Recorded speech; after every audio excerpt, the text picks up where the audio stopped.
Lady, now recognize the gentleman from Indiana, Mr. Messmer, for 5 minutes. Thank you, Chairman, and for all the witnesses today. Hoosier farmers are increasingly productive. Between 2020 and 2023, net farm income grew by more than 60%, even though active farm acres declined.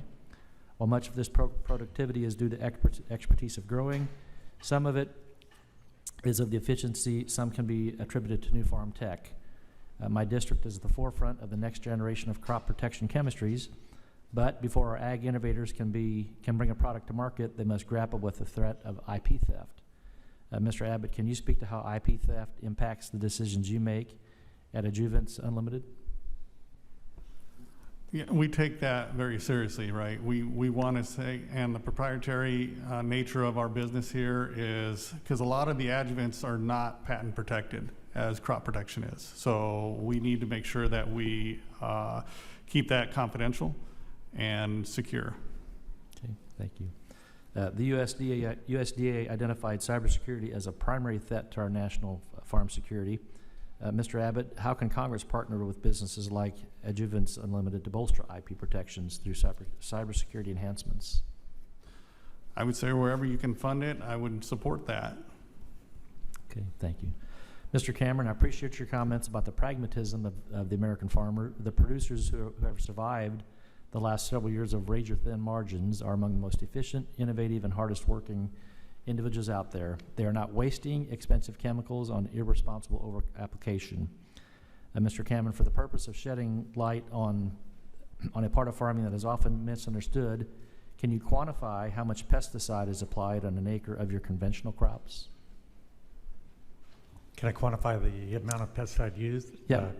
You know, we grow a very diverse number of crops on our operation, and you know, I think years ago we used to spray on a much more frequent basis, maybe a calendar basis.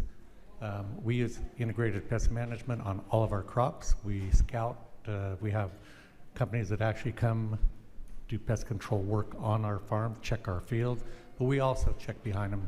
I always say the best footprints, you know, are your own to be on your farm. We need to be out in the field looking at our own fields. But we, as far as quantifying, you know, we grow over 2,000 acres of processing tomatoes. We may put one product on sulfur, a very common for disease and insect protection. And then we may later in the season put one spray on for worms to keep them from getting into the tomatoes. But, you know, I look back on how we used to farm. We used to spend more money. We try to, our products cost more, but they're more specific and they're more effective. Okay, thank you. The National Corn Growers Association compares the amount of glyphosate applied to an acre of farmland to that of a large cup of coffee being spread evenly around a football field. But in the real world, the absence of this coffee cup's worth of protectant is large. It would lead to large crop losses and eradicate the use of soil health practices like no-till. So they're very important. FIFRA keeps our producers, consumers, and environment safe. The process is incredibly slow and needs improvement. Mr. Abbott, you mentioned that $500 million in CPDA products are currently tied up in EPA reviews. How challenging is it for a small biotech innovator to wait out these EPA delays? Very costly. I don't know the exact dollar amount, but I do know the longer they wait, every day is lost revenue. So, and not only for the small startup companies, but also for the farmer as well, because it's back to needing additional tools out there to be successful. Okay, thank you.